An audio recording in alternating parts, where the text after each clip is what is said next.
não tem sol, nem carnaval que impeçam as pessoas de mais uma vez estarem nas escadarias em frente ao Palácio Tiradentes para, em alto e bom som, dizer aquilo que as indigna.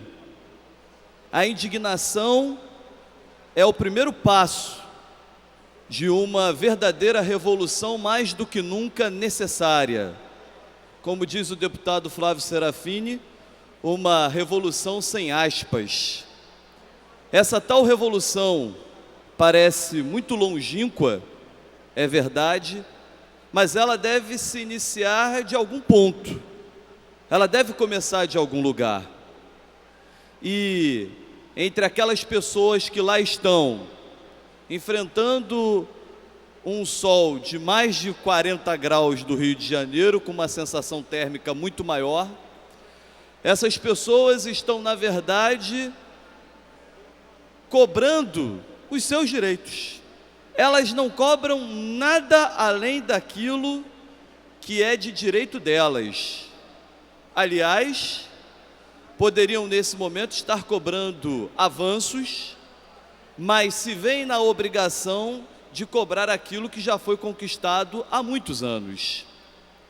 E entre essas batalhas estão questões, claro, individuais dos seus salários, como o 13º que ainda não foi plenamente pago, como a questão do pagamento ser dado no 7º dia útil de cada mês e não no 2º dia útil de cada mês, e já se demonstrando contrária a essa reforma previdenciária, onde o deputado Luiz Martins se demonstra que hoje se aposentar, ou que amanhã se aposentar no estado do Rio de Janeiro, não é uma premiação por merecimento, mas é uma punição.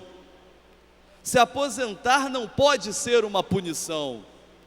Se aposentar não pode ser algo que vá, na verdade, trazer muito mais malefícios do que benefícios àqueles que dedicaram décadas de suas vidas. E a aposentadoria não é de graça, porque as pessoas contribuíram para ter esse benefício. O fato é que o rombo que existe hoje no Rio Previdência, que existe na Previdência Nacional, não é por culpa do formato de aposentadorias, mas porque os governos utilizam os recursos dos fundos previdenciários para outros objetivos, para outras coisas que não exatamente manter o dinheiro dos segurados para que tenham segurança quando se tornam aposentados. Entre os cartazes que são colocados por cada um dos manifestantes, está dito lá em alto e bom som, deputado Eliomar, a crise é só para a população? E quem é o pai dessa crise? E o governador Luiz Fernando Pezão, que é uma pessoa de simplicidade, que tem uma história bonita de vida, que até vejo como alguém que realmente trabalha, alguém trabalhador. Ninguém pode dizer que o governador Pezão é preguiçoso. Eu jamais teria essa leviandade de falar que o governador é preguiçoso. Não é. É alguém trabalhador. Mas o governador tem uma grande dificuldade, deputado Giulianelli, de dizer que recebeu uma herança maldita. Porque ele é parte dessa herança.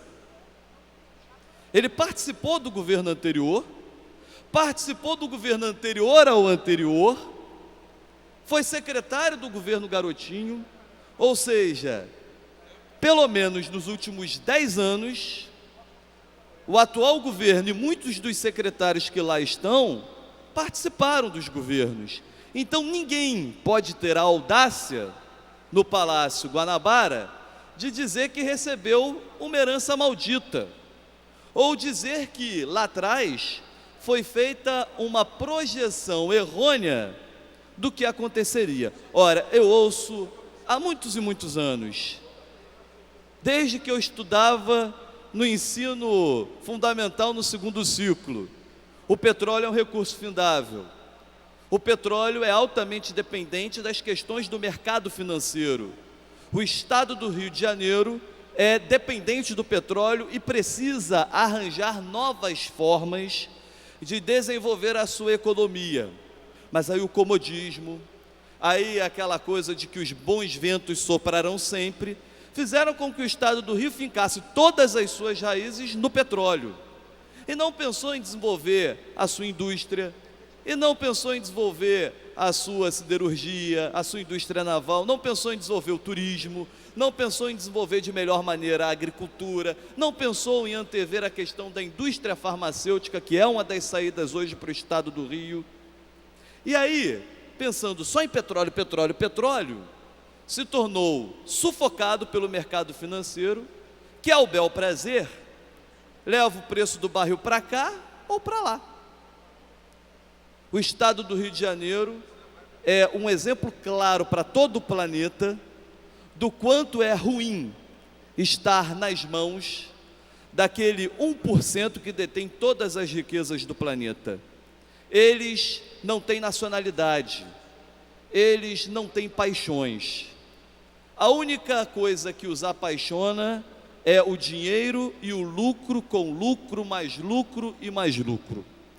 E aqui no Brasil a gente tem claramente alguns desses símbolos que estão lá na Ambev, nos bancos Itaú, Bradesco, que comemoram 15%, 20% de aumento de arrecadação com relação ao ano anterior e no momento de crise. E aí a gente percebe que a crise é só para a população, e só quem paga a crise é a população, e isso não é justo. Eu acho que essa casa deve ter duas atitudes centrais: continuar, claro, sendo colaborativa, reconhecendo a crise, mas é preciso colocar o dedo na ferida. É preciso demonstrar ao governador que ser aliado não é tapar o sol com a peneira. Ser aliado é falar a verdade. Ser aliado é demonstrar que os caminhos estão incorretos, equivocados e que precisa se corrigir percurso. Ser aliado é olho no olho, erguer, se necessário, um cartaz para demonstrar que a inversão de prioridades não está correta. Então essa casa precisa de duas atitudes, deputado Tio Carlos. A primeira, a defesa do servidor público. Dizer não à reforma previdenciária tal qual como apresentada. Que precisa de reforma na Previdência, a gente sabe que precisa, porque agora o rombo é gigantesco. E para corrigir não vai ter outro jeito que senão realmente fazer mudanças, mas não as mudanças como foram apresentadas pelo Estado. Dizer não à reforma previdenciária apresentada, fazer uma grande pressão para que o calendário do servidor público, que atinge os servidores do Legislativo, do Executivo e só não atinge do Judiciário porque conseguiram na Justiça reverter a situação. Pagamento no segundo dia útil de cada mês. Porque a conta do trabalhador, a conta inclusive de cada um de nós, a maioria delas deve ser paga até o dia 10. Com pagamento no 7º dia útil de cada mês, o servidor sempre receberá depois do dia 10. Isso significa que ele pagará juros das suas contas de energia elétrica, de internet, de água, de condomínio, de aluguel e de todas as demais contas que tem que pagar. Isso não é justo. Aliás, o 7º dia útil vai contra até as leis trabalhistas, que dizem que o trabalhador deve receber até o 5º dia útil. Não é justo e essa casa precisa fazer a pressão necessária, inclusive, se tiver que ir à justiça para garantir o pagamento até o 5º dia útil de cada mês. E a segunda frente, que já foi iniciada com relação às OSs, auditoria nas contas do Estado, auditoria nas dívidas, auditoria em todos os pagamentos que têm sido feitos pelo Estado, porque é inadmissível que nós passemos passivos a essas questões.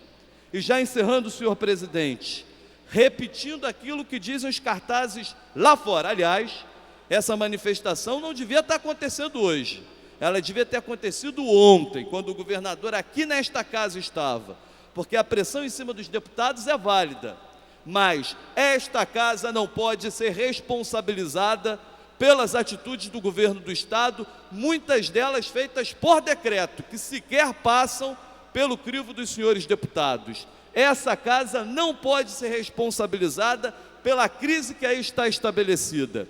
Por isso, essas manifestações devem acontecer no Palácio Guanabara, podem acontecer também na Alerj, porque é a Casa do Povo e é um espaço democrático, mas deveriam, acima de tudo, ter ocorrido ontem, na frente do governador, que teria que passar, por bem ou por mal, pelas escadarias da Alerj e, olho no olho da população, ter que dar respostas a quem está fazendo todos os questionamentos. Por isso, a crise não pode ser só da população e paga pela população fluminense.